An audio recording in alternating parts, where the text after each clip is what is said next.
Hey guys, Pretzelman945 here. Welcome back to another video. And the last video that I'm recording before going on a week-long vacation. So there will be a gap of uploads for a while, but I normally do that. These days, uh the past month or two, there's been plenty of weeks where I've only uploaded once a week. So, you know. This one is a bit of a special list for two reasons. Well, number one, it's an update to a previous list I've made before. We are concluding the trilogy, and this list is my top 20 protagonists list, updated 2026 edition. Um, the main thing the main reason why this is a special list is because this notebook here, um, we have finally reached the end. This one has essentially um it doesn't have all the lists that I've done on this channel, but I would say it probably has a good 75 to 80% of the stuff I've talked about on this channel because uh I had just started cracking into this notebook when I started this channel, and now well over 5 years in, we have finally reached the conclusion, and I will be switching to another notebook to make the list. That's probably only significant for me, but I thought it was a fun thing to point out. So anyway, enough yapping. Let's get into the list proper. And number 20, and this list has changed drastically since the last list. I think this is um the most drastic change of the three lists that I've made updated videos on. Um, and number 20 is Frodo Baggins. Um, Now, what I really look for in a protagonist to me, like what makes the best protagonists to me, is the way that is the amount to which they are affected by the world around them and the way that they are able to persevere and make an identity for themselves and overcome the struggles of that world that they are in. No matter how hard or easy it is, that is what I look for in a great protagonist, and that is like my defining criteria for every protagonist on this list. And Frodo is a great starting example of this because he has to physically bear the energy and the difficulties of the main antagonistic force in the story of Lord of the Rings, which is the ring itself. Well, the ring and Sauron, but yeah, you know what I mean. He has to physically bear the weight of the ring all the way to Mordor. And what I love about Frodo as a protagonist, and the reason why he is my favorite of the four hobbits, despite the fact I love all four of them, is because I think that there is just so much amazing depth to the way that the ring slowly changes and influences his behavior. And I never really understood the criticism of people who say that, like, Frodo was a whiny wimp because, um, if anything, to me, that just really shows that, like, he, yeah, I think it just even better demonstrates the struggles that he was going through by having to bear the burden of the ring. Um, at number 19 is Frieren from Frieren anime. Um, what I love about Frieren is the way that he is able to change for the better. Like, the Frieren is a hard one to talk about because so many people have um talked about Frieren to death. There are probably people that have made way better video essays and stuff on me than me about talking about, like, why Frieren is a fantastic protagonist.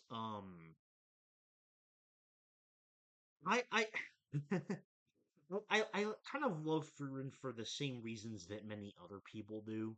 Um, like she is able to fundamentally change as a character for the better due to the effect of Himmel's influence and being a good person and stuff like that. And that's just why she's in this list.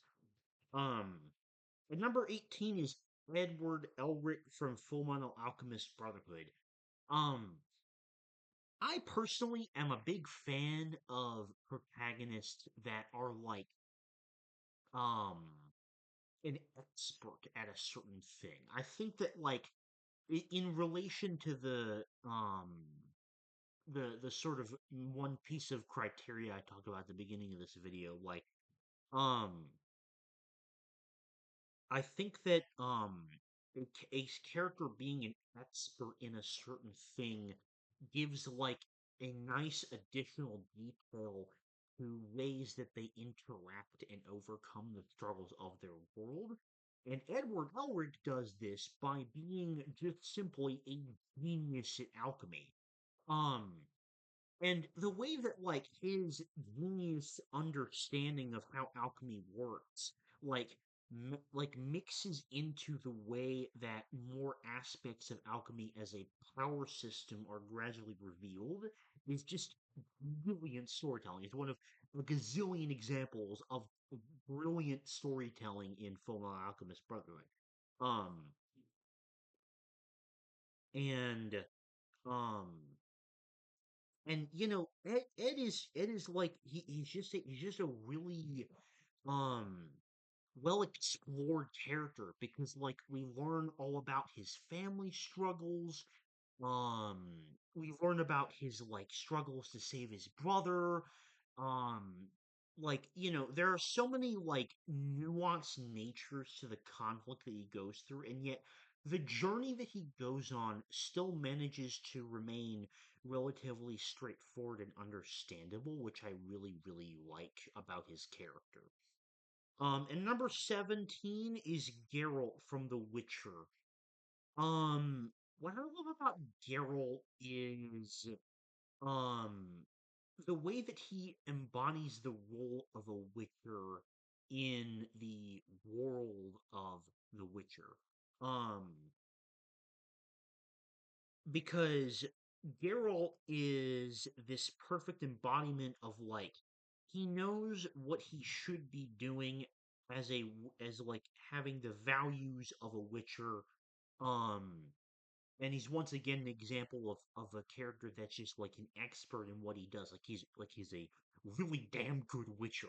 Um, so I really like that. But also I don't know why I also just really like it when a protagonist is like this. Um, it's a type when a protagonist is like a type of character that is sort of like tunes out emotions at the beginning and then like slowly becomes more affected by emotions and other people as their journey continues. I love those kinds of characters. That's why Vegeta is one of my favorite characters in fiction as a completely different example.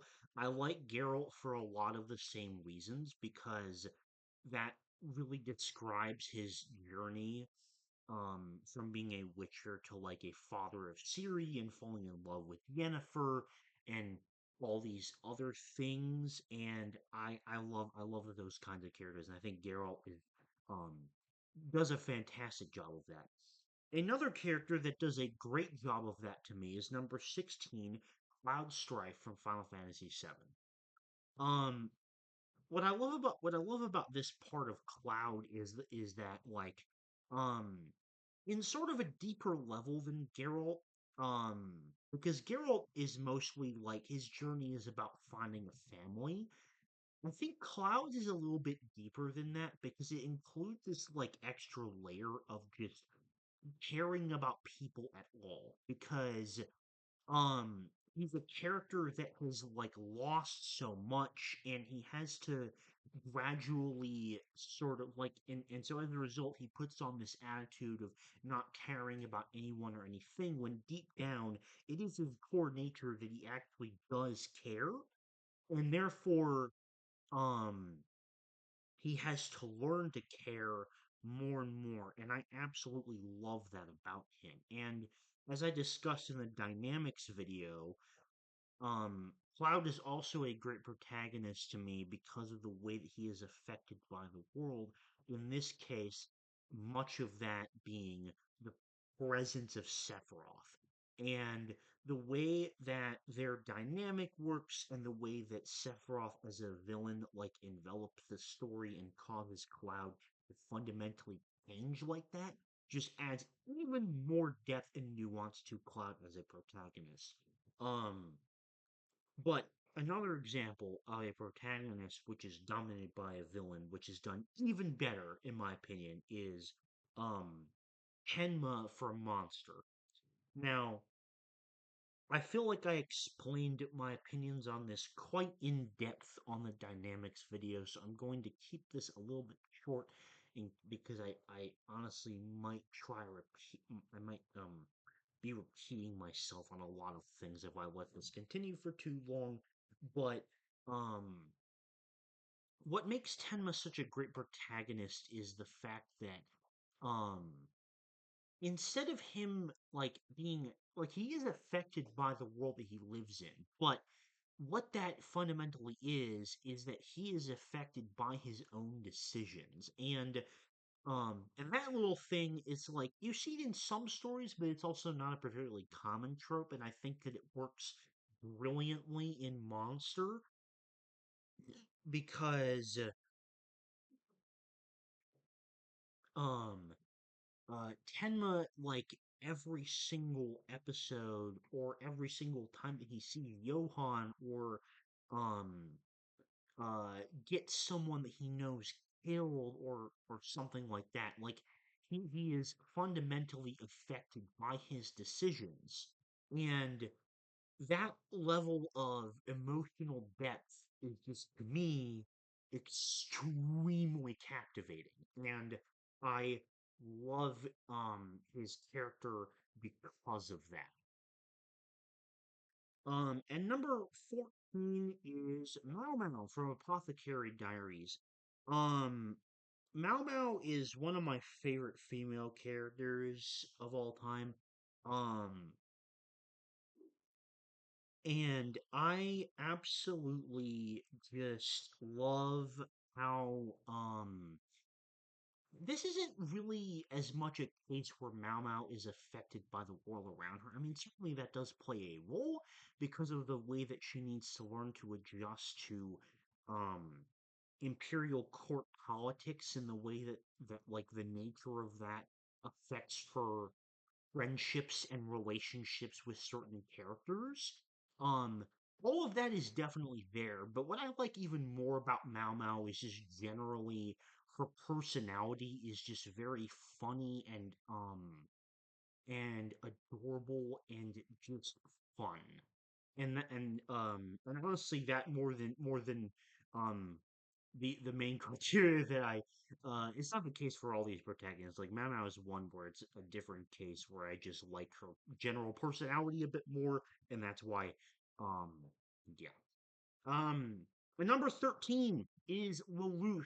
Lelouch moved down quite a few spots, but I stand by my list.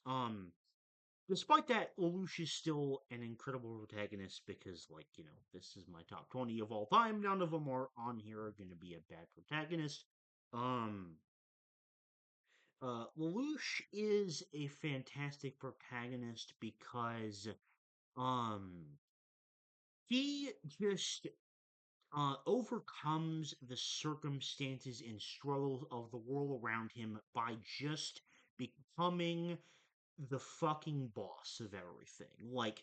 Dominating a zero, becoming the Emperor of Britannia, all these different things, all the while maintaining true to his original promise to his sister, which is ultimately just the most brilliant aspect about his character is his conclusion to me. Um, and yeah, I mean, Lelouch is another one of those characters that people have probably talked about a lot better than I have. Um, and yeah, and number 12 is Fushi from To Your Eternity. Um, Fushi is a character that, like, the more that I see from To Your Eternity, only cause him to rise further in this list, and the anime further on up on my list of favorites. With season 3 alone, we moved up like 3 spots in my top 20. Um, Season 3 was not my favorite season. It's very close to season 2, but doesn't quite overtake it. However, I do believe that season 3 saw the best development for Fushi, and because I don't remember because I didn't rewatch the old video. I feel like I talked about Fushi's development in seasons 1 and 2 in that previous video, so I'm going to focus more on his arc in season 3 as an example of why I love him as a protagonist, because season 3 is essentially taking place in modern day, quote unquote, like it's a pretty typical Japanese high school thing, but there's still like the threat of the knockers and the way that they're um affecting people. But what makes this season so interesting is that, like, for the past 2 seasons, Fushi thought his entire purpose was to do war and kill every knocker in order to ensure peace. Then he is faced with the prospect season of the setting of season 3 becoming a supposed era of peace. And the fundamental way in which he has to deal with that and be affected by the way that um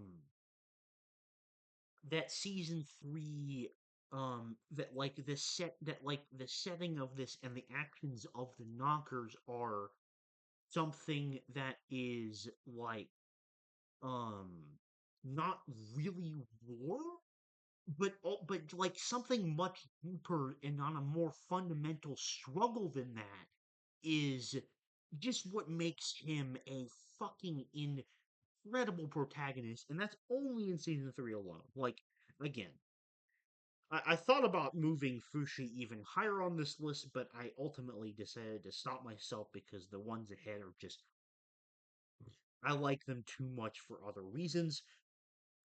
However, if and when there is a if slash when there is a to Your Eternity seasons 4, which I really fucking hope there is, um, then Fushi will only continue to rise higher in this list for me. Um, Number 11 is Luffy from One Piece. Luffy is a hard one for me to talk about, not because people have talked about him way better than I have. That is certainly true. In fact, that's probably true more so than any other character on this list. But my reasoning for loving Luffy as a protagonist, and the reason why in my previous 2 renditions of this list he was in the top 5, um is because Luffy, no matter what, always puts a smile on my face. Like, whenever I see Luffy doing anything goofy or just like, you know, being happy at something um or like hanging out with his crew or anything like that. Um, and this is just something I love about the story of One Piece in general, but also Luffy as a protagonist at the core of this is just the way that he puts a smile on my face. And in a way, this also reflects the way that he overcomes the circumstances of the world around him because he is um because the whole role that he embodies as the sun god Nika is to put a smile on everyone's face. And so, in a way, he's also a great protagonist because of that, but that's not really my primary reasoning, despite the fact that those two things connect together way better than I thought they would, when I made that connection just now. Um, my number 10 is Okabe Rintaro from Steins Gate. Okabe um, probably had the biggest spot drop because he was at like number 2 or 3 last time, but the fact that he is this low only shows the insane caliber of protagonists that are on this new list. But that being said, I still fucking love Okabe. Um, Okabe lives in a much more normal world than, at least in comparison to like most other ones on this list. Um, um, and yet, what I love about Okabe as a protagonist is just the way that he is still able to overcome all of those things by being a deeply emotionally relatable character on a lot of different levels. Like, um, how old is Okabe age? He's 18, which like he definitely doesn't look 18, but he's 18 years old, and I feel like the way that he acts after like facing a loss of something, the way that he falls in love because he's still a teenager, like all of those aspects, especially since I'm now in college and I was 18 a few years ago. But that kind of thing, well, the things that Okabe struggles through are still relatable to me as a 21-year-old, despite the fact I'm not the exact same age. There is a specific age range in which a lot of those things are extremely relatable to me. Um, and I love the way that Okabe is so emotionally relatable. And once again, there is this example I really like where he is an absolute just genius scientist in the way that he is able to figure out all these aspects of time travel. And Steins Gate as a story is just so fucking peak. Like one of my favorite animes. If you haven't seen Steins Gate, please go watch it. Um Number 9 is Miyamoto Musashi from Vagabond. Um, this is another character that has probably been talked about in YouTube videos way better than I could possibly give justice to. However, um, what I loved about Musashi was the fact that his character arc was not really what I expected it to be. And what I mean by that is, you know, what I'd heard about Vagabond before I started reading it is that it was this sort of nature of a journey of a man that discovers the value of not being violent and favoring peace, which was much more similar to Thorfinn's journey, who we'll call an honorable mention for this list. I considered putting him in the top 20, but he just barely didn't make it.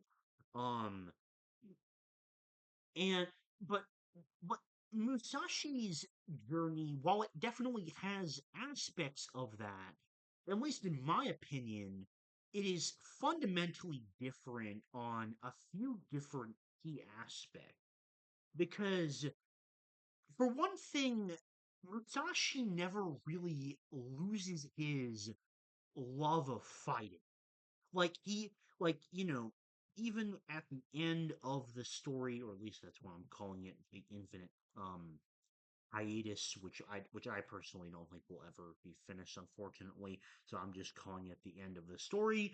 By the end of the story, like Musashi, he's still he's still excited about the idea.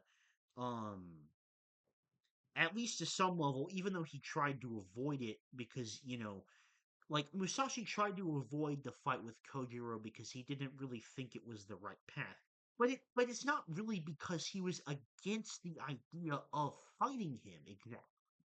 Um and what I love about this is that like it's not the journey of Musashi is not really about him learning like to not fight and value peace, but it's more like learning the value of when to fight, and generally, um, starting to possess a grander vision of the world in accordance with Takuan's uh teachings of like you cannot see the forest for the trees type thing.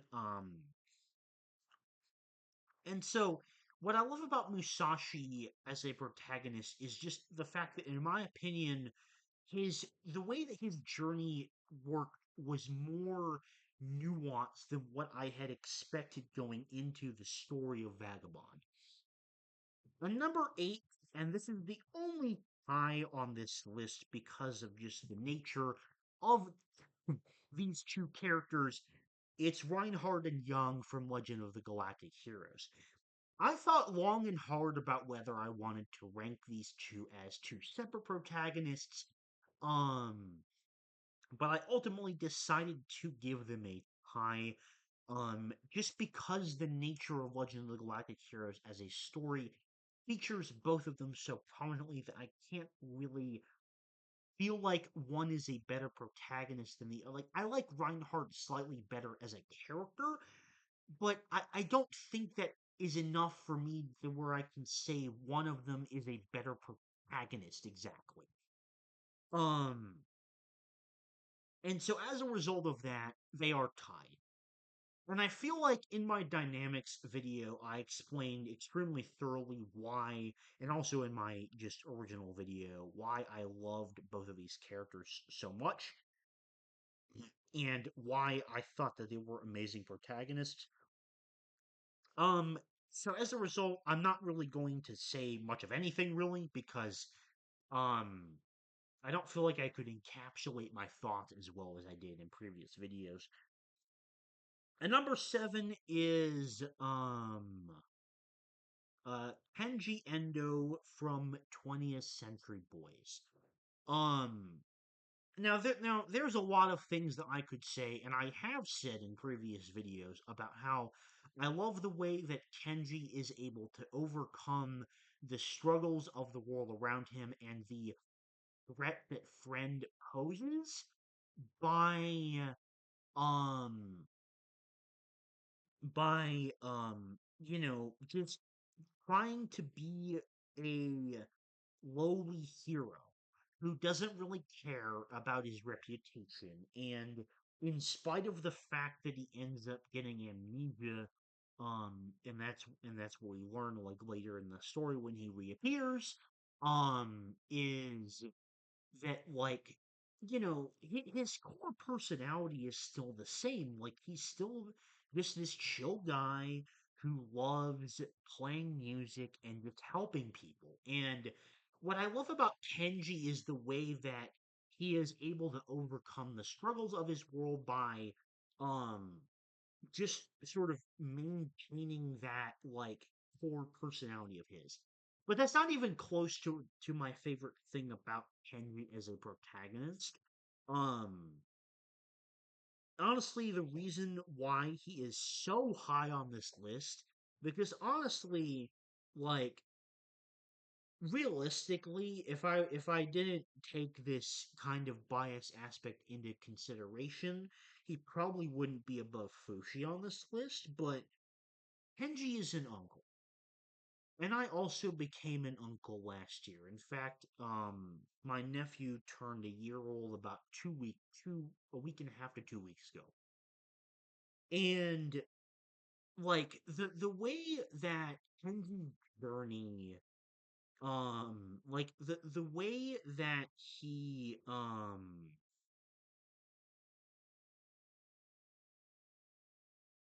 talking about this now, I really that my silence was because I briefly considered changing around Kenji's placement on this list as I'm making the video, but I decided to restrain here. Um, what I just love about Kenji is the way that his influence on Kana's life was never lost, even in spite of the years that he was gone within the story. And their reunification near the end of the story is just like one of the most satisfying emotional moments in the whole story to me. Um, and I don't know why, but I just have this extremely strong emotional attachment to that because it really reflects a lot of the same feelings that I have about my own nephew. Um, and as a result, I just really tend to empathize with uncle characters like way more than I used to. And Kenji is the most defining example of that because like around this time, like last May, June, July is like when I was um reading 20th Century Boys. Um, and as a result, I sort of went through that whole journey of emotions with that relationship between Kenji and Kana, as my own nephew was like, uh, in between 0 to 3 months years old, and so yeah, I love Kenji for that aspect solely, um, and as you saw, I really even considered moving him higher just because of that uh in this video that I'm recording right now. And number 6 is Punpun Onodera from Oyasumi Punpun. Um Punpun is Punpun is a hard character to talk about because I think really like out of except for like one other protagonist remaining on this list. I think that he goes through the most insane journey and craziest amount of change from a protagonist I've ever seen. Again, aside from one other protagonist on this list. Um, because like he starts out as just having a fucked up life with divorced parents, and he has this crazy crush on a girl, and he becomes a moody teenager and fucks up relationships in high school, and this is generally like not a good person, which leads to him having a semi-stable young adulthood, but then he like meets Aiko again, his old crush, and his life just seems to spiral, and then like he ends up being saved again. And the incredible thing about Oyasumi Punpun as a story is reflected in Punpun as a protagonist because he goes through every stage of the most fucked up possible, like kid to young adult life.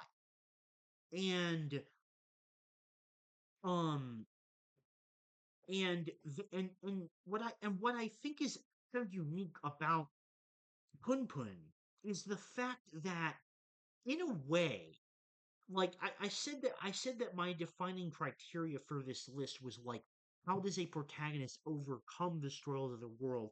And in a way, the unique thing about Kun Kun is that he kind of does it. Like, he just barely manages to kind of squeeze into a middle ground of barely getting by. At least that's what I would describe even by the very end of the story, that's still how I would describe his ultimate conclusion. And that's why he is one of the best protagonists of all time to me, is because of the way that not only does he not really, at least in my opinion, overcome any of his struggles, which makes him unique from pretty much every other character on this list, I would say. Um, and but also the sheer way that he demonstrates like going and the way that this manga in general just depicts all these stages of life and Kungun as the reflection of that is just fucking brilliant. Um, and that's why Oyasumi Pun Pun is one of my favorite mangas, and Pun Pun Onodera himself is my one of my favorite protagonists. Okay, had to take a brief pause to get some more water. We are moving into top five at 35 minutes into the video. And number five is Guts from Berserk. Guts has moved down a few spots. Um, but that doesn't take away from the fact that I think that Guts, out of any protagonist on this list, um, probably satisfies the criteria best of what I established at the beginning of finding a way to overcome the circumstances of the most fucked up world in fiction, in my opinion, which is the world of Berserk. Um, because he just basically fights through shit, and I think that that is like the way that that is just the most direct possible like way that he deals with his struggles is just very simple yet effectively done. And I think that that's like what you can say about a lot of things in Berserk, but I think that this idea embodying Guts as a protagonist, it is the thing that is done best out of all these simple yet effective aspects of Berserk. Now, because I've talked about Guts 1,000 fucking times, um, including as a protagonist, I'm not going to harp on these points for too long. But yeah, Guts is number five. Okay. This next character is a doozy because this is my first time talking about them on this channel due to me foolishly never making a video on Land of the Lustrous when I finished it properly.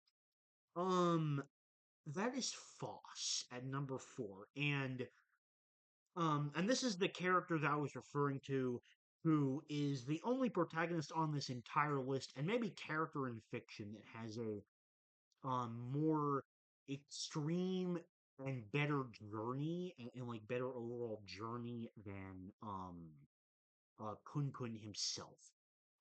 Because the journey that Foss goes on is honestly fucking unbelievable. Like Foss starts out as this gem that doesn't know her place, who trying to constantly fit in among the other gems, trying to become a role.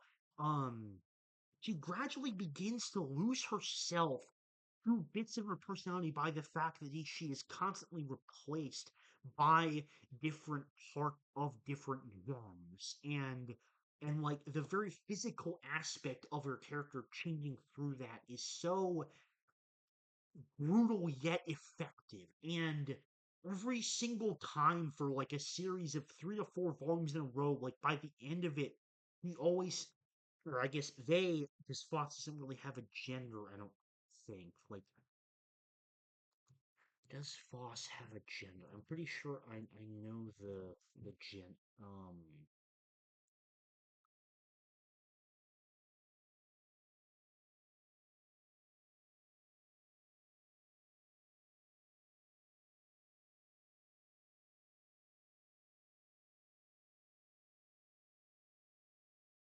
Yeah, I don't think that Foss has a gym, so not gym, a gender. So that they like break into big pieces every time.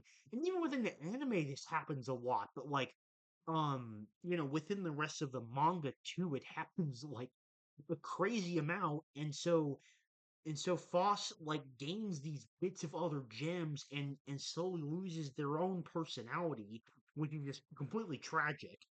But then Foss like makes the journey to the moon and and suddenly like completely changes because they envelop this role as a Lunarian, and as a result, like they become imbued with this new insane like sense of justice and journey to want to get Pongo to admit it so that the Lunarians can go and rest in peace. Um, but then it is revealed that like Foss, the entire point of their character was to resemble a human. And like the entire point was that they were created to be the only remaining human, which is like one of the most insane plot twists in the entire story. Um,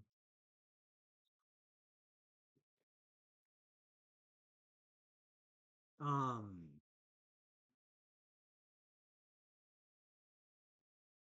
and and then like Fox has to relive the what caused the end of the humans for 10,000 years, which is passing by in an instant in terms of like you just flip a few pages, or I think it was like move on to a different volume and just boom, that's done. And then like Foss becomes a god. And it's just like the most mind blowing journey of any character that I have ever seen in a work of fiction. And that is why, like, the sheer journey alone earned Foss a spot in the top five. And for reference, I don't know if I want to do another one of these lists right now, but Foss is my eighth favorite character in fiction currently. Um, for all the same reasons that I have talked about, because Foss just has the most ridiculous journey of any character in all of fiction. Um, and number three is Will Graham from Hannibal. Um, now Will Graham is hard to talk about like by himself for me. Um, because like obviously what makes him a captive protagonist is his relationship to Hannibal, and like his whole thing about um experiencing the circumstances and struggles of the world that he lives in is primarily related to the struggles that Hannibal and Jack put together him through. Um and I have talked about that a lot before, and that's obviously his biggest strength as a protagonist. But I think like I want to try. I was trying to like bring up an additional point about why I love Will as a protagonist I haven't brought up before. Um, and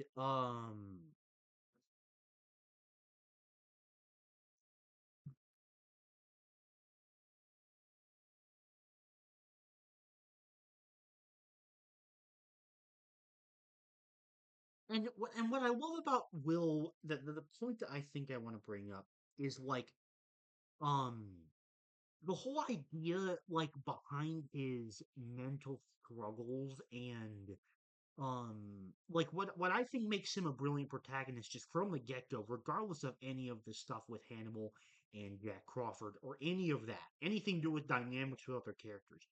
What I love about Will is the way that he was immediately a very a very how do you say a very endearing protagonist because of the sheer uniqueness of the idea of like his ability to just reconstruct crime scenes in his head and the way that that mentally affects him. Um, and I really normally don't do this, but I think The more I've thought about it, the more I think I want to change around Will and Foss. So Will is now at number 4, and Foss is at number 3. So like all my reasoning for both characters still applies. Just I just decided to move around the order. Top two is unchanged though. I don't think top two will ever change, um, for a long time at the very minimum. And number two is Mikkel from the house in Fata Morgana. Um, Now, Mikkel is a bit of a special case because Mikkel is literally the character that you are playing as the entirety of the game.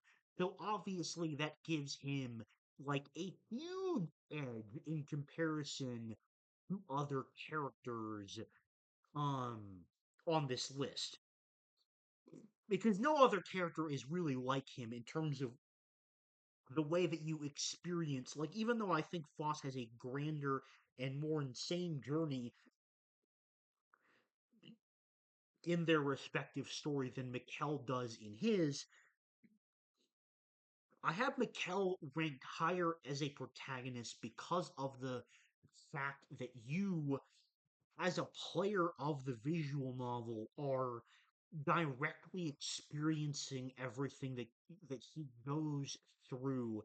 And in my mind, I kind of put a little bit more value on that as a like protagonist characteristic, um compared to anything else.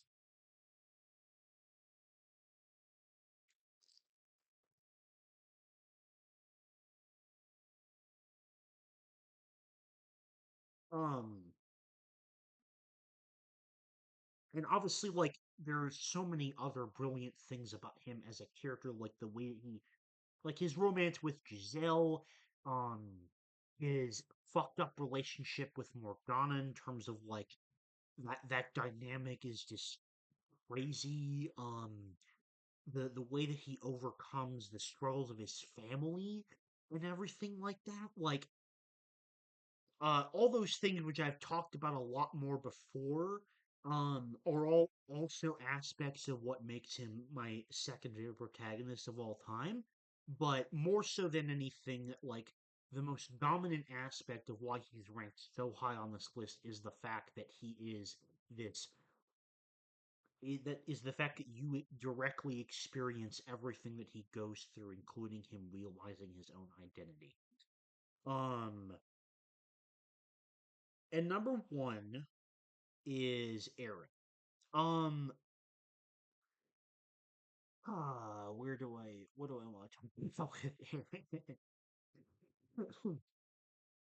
um, Here, I'm gonna do this. I have talked about Aaron in so many different directions, in so many different videos, so many different aspects of his character and his relationships to other characters.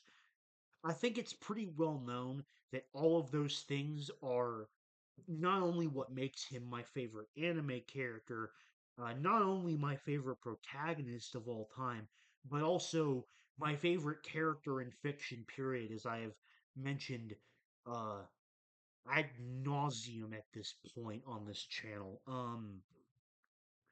What I'm going to talk about here is an aspect of Eren as a protagonist that I gain more appreciation for because I completed a rewatch of Attack on Titan. Um uh I think at this point I finished it about uh 3 weeks ago or something like that. Rewatch as a whole took me about like a month and 3 quarters, I think, to finish. Um And something that despite the criticisms I had of season four, something that I gain more appreciation as in terms of Aaron as a protagonist is the way that when he supposedly turns evil, which he does not, by the way. I will fight anyone on who says that Aaron is a villain. I will fight that claim to the fucking grave. Um, and I feel even more confident on that now because I feel like Aaron, in his own special way, satisfies my primary criteria for what makes an excellent protagonist in terms of overcoming the struggles of the world they are in.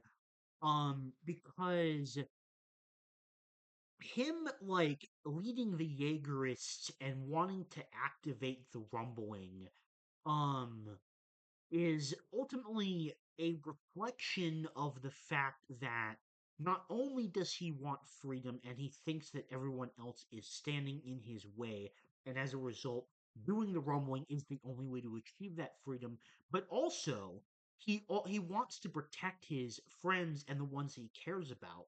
And he feels that the only way to do that, like the only way to adapt and to resist the struggles of his world, the only thing he can do is by activating the rumbling and killing fucking 80% of the world's population.